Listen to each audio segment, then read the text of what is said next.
যারা অন্নপূর্ণা যোজনার টাকা পাচ্ছেন না তাদের জন্য কিন্তু একটা বিরাট সুখবর রয়েছে। তাদের জন্য নতুন প্রকল্প কিন্তু আসতে চলেছে এবং নতুন প্রকল্পে খুব তাড়াতাড়ি আবেদনও শুরু হতে চলেছে। এবং অবশ্যই আপনারা সেটা অনলাইনেই আবেদন করবেন, আমি বারবার করে বলবো অফলাইনে আবেদন করতে যাবেন না।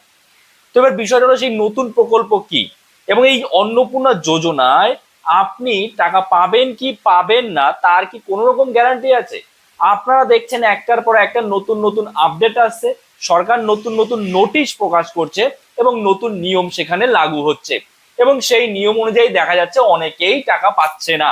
বিশেষ করে ধরলাম আমি যারা সরকারি কর্মচারী যাদের বাৎসরিক আয় 12 লাখের বেশি তারা নয় পেলো না, কিন্তু সব থেকে বড় কথা যেটা সেটা হচ্ছে আপনার যদি 3টে পাকা ঘর থাকে তাহলে আপনি পাবেন না। এটা কি নিয়ম, এটা বিশেষভাবে আমি আবার প্রত্যেকটা ভিডিওতেই বলে আবার বলছি, আমার মনে হয় এটা বিবেচনা করার দরকার। দ্বিতীয়ত, আপনার বাড়িতে কোনো ফ্যামিলি মেম্বার যদি সরকারি চাকরি করে আপনি পাবেন না। তাহলে এবার কি করবেন? আপনার জন্য কিন্তু নতুন একটা প্রকল্প চলে এসেছে এবং সেই প্রকল্পের জন্য আপনাকে কিন্তু আগে থেকে প্রস্তুতি নিতে হবে এবং সেই প্রকল্পের জন্য ঠিকঠাক মতো সব ডকুমেন্টস আপনাকে জোগাড় করতে হবে।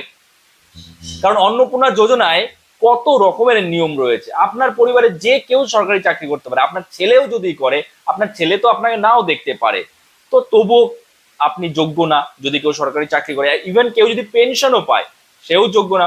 তো যাই হোক, এখানে কিন্তু আমি একটা কথা বলবো, আপনাদের একটা সুযোগ রয়েছে। যারা যারা অন্নপূর্ণা, তবে এটা সবার জন্য নয়, এখানে একটা বয়সের ব্যাপার রয়েছে। যারা যারা অন্নপূর্ণা যোজনা পাচ্ছেন না তাদের জন্য একটা সুযোগ রয়েছে, সেটা হচ্ছে যুব শক্তি প্রকল্প।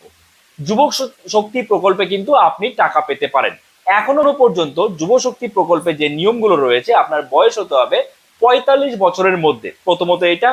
দ্বিতীয়ত, আপনাকে কিন্তু মাধ্যমিক পাস হতে হবে অ্যাটলিস্ট। যদি আপনি মাধ্যমিক পাস হন তাহলে আপনি পাবেন 2000 টাকা এবং উচ্চ মাধ্যমিক পাস হলে 2000 টাকা। যদি আপনি তারপরে অর্থাৎ গ্র্যাজুয়েট হয়ে থাকেন যে, তাহলে কিন্তু আপনি পেয়ে যাবেন 3000 টাকা। তাহলে এবার আপনি ভাবুন, যদি অন্নপূর্ণা যোজনার টাকা আপনি না পেয়ে থাকেন তাহলে কিন্তু আপনার জন্য আর একটা রাস্তা খোলা থাকছে, সেটা হচ্ছে যুব শক্তি প্রকল্প। তবে সেক্ষেত্রে আপনাকে কিন্তু মাধ্যমিক পাস অ্যাটলিস্ট হয়ে থাকতে হবে আর বয়স হতে হবে 45 বছরের মধ্যে। এইবার এখানে অনেকের কোশ্চেন রয়েছে, আমি অন্নপূর্ণা যোজনার টাকা পেয়েছি, আমি কি যুব শক্তির টাকা পাবো? আমি কৃষক বন্ধু টাকা পেয়েছি, আমি কি যুব শক্তি পাবো? না। আপনি সরকারি কোনো প্রকল্পের যদি একটা প্রকল্পের টাকা পান তাহলে আপনি অন্য প্রকল্পের টাকা কিন্তু আর পাবেন না। ক্লিয়ার? আপনি অন্নপূর্ণা যোজনার টাকা পেলে যুব শক্তির পাবেন না, আবার যুব শক্তির পেলে অন্নপূর্ণার পাবেন না। দেখা গেল আপনি কৃষক বন্ধু প্রকল্পের টাকা পাচ্ছেন, আপনি কিন্তু যুব শক্তি প্রকল্পের টাকা পাবেন না। তো যুব শক্তি প্রকল্পে কবে থেকে আবেদন শুরু হচ্ছে? দেখুন, যুব শক্তি প্রকল্পে কিন্তু আবেদন যতটুকু শোনা যাচ্ছে 22শে জুলাই, 22শে জুলাই থেকে আবেদন শুরু হওয়ার একটা কথা রয়েছে। অবশ্যই যখন কোনো আপডেট আসবে আমি আপনাদের জানিয়ে দেবো। তবে অনলাইনেই অ্যাপ্লাই করবেন, অফলাইনে অ্যাপ্লাই করতে যাবেন না। অনলাইনে অ্যাপ্লাই করুন এবং সঠিক তথ্য দিয়ে অ্যাপ্লাই করুন। আর আগে থেকে আপনারা ডকুমেন্টস গুলো রেডি করে রাখুন, কেননা যখন অনলাইনে অ্যাপ্লাই করবেন তখন তাড়াতাড়ি আপনি অ্যাপ্লাই করুন। মানে ওই তাড়াহুড়ো করে উল্টো পাল্টা আপনি তথ্য দিলেন, সেক্ষেত্রে আপনি কিন্তু টাকা পাবেন না। তো যারা যারা অন্নপূর্ণা যোজনার টাকা পাননি তাদের জন্য কিন্তু একটা আশার আলো, সেটা হচ্ছে যুব শক্তি প্রকল্প। এখনো পর্যন্ত যে নিয়মগুলো রয়েছে সেই নিয়ম অনুযায়ী কিন্তু আপনি মাধ্যমিক পাস হলেই এবং আপনার বয়স 45-এর মধ্যে হলেই আপনি টাকা পাবেন। মাধ্যমিক পাস হলে 2000, উচ্চ মাধ্যমিক 2000 আর গ্র্যাজুয়েট হলে আপনি পাবেন কিন্তু 3000 টাকা। তাহলে এই একটা পথ আপনাদের কাছে কিন্তু খোলা রয়েছে। এইবার আপনারা বলছেন যে আমি অন্নপূর্ণা যোজনায় অ্যাপ্লাই করেছি, সেখানে স্ট্যাটাস দেখাচ্ছে আন্ডার এনকোয়ারি বা বিভিন্ন যে স্ট্যাটাস গুলো আছে সেটা দেখাচ্ছে, under enquiry, under process status দেখাচ্ছে, সেটা ওই রকমই রয়েছে, কোন রকম ভাবেই সেটা চেঞ্জ হচ্ছে না। তাহলে কি আমি যুব শক্তি প্রকল্পের জন্য অ্যাপ্লাই করব? যুব শক্তি ভরসা প্রকল্প, হ্যাঁ অ্যাপ্লাই করুন। আপনি এটাই না পেলে এটাই পাবেন। দেখা গেল যুব শক্তি ভরসার জন্য যে যোগ্যতা, সেই যোগ্যতা আপনার রয়েছে, অন্নপূর্ণার জন্য সেই যোগ্যতা আপনার নেই, সেই শর্তগুলো আপনি মানতে পারেননি, কিন্তু যুব শক্তির জন্য শর্ত মেনেছেন, তাহলে আপনি পাবেন।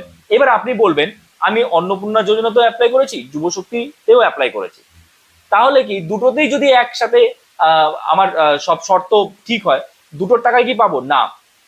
যখন দেখা যাবে যে আপনি অন্নপূর্ণা যোজনার জন্য অ্যাপ্লাই করেছেন এবং যুব শক্তির জন্য অ্যাপ্লাই করেছেন, এবার ধরুন অন্নপূর্ণা যোজনার আপনার আন্ডার প্রসেস, আন্ডার এনকোয়ারি দেখাচ্ছে, এদিকে আপনি যুব শক্তির জন্য অ্যাপ্লাই করে দিলেন এবং যুব শক্তির টাকা পাওয়ার আগেই আপনার অন্নপূর্ণা যোজনা একদম সাকসেসফুল দেখিয়ে দিল, অর্থাৎ আপনি টাকা পাবেন, যোগ্য হয়ে গেলেন, ঠিক আছে, আপনার স্ট্যাটাসে দেখিয়ে দিল, তাহলে সেক্ষেত্রে আপনি অন্নপূর্ণা যোজনার টাকা পাবেন, যুবশক্তির টাকা পাবেন না। আবার দেখা গেল যুবশক্তির ক্ষেত্রে আপনার স্ট্যাটাসটা কিন্তু দেখিয়ে দিল যে আপনি টাকা পাবেন, সব ঠিকঠাক আছে, সেক্ষেত্রে আপনি অন্নপূর্ণা যোজনার টাকা আর পাবেন না। ঠিক আছে, আশা করছি ক্লিয়ার হয়েছে। যদি এরপরও কোনো রকম আপনাদের এই বিষয়ে কোনো প্রশ্ন থাকে অবশ্যই কমেন্টস করতে পারেন। আর এইরকমই নতুন নতুন ভিডিও আপডেট পাওয়ার জন্য চ্যানেলকে সাবস্ক্রাইব করে আমাদের পাশে থাকবে। তো চলুন দেখা হচ্ছে নতুন কোনো ভিডিওতে, সবাই ভালো থাকবেন।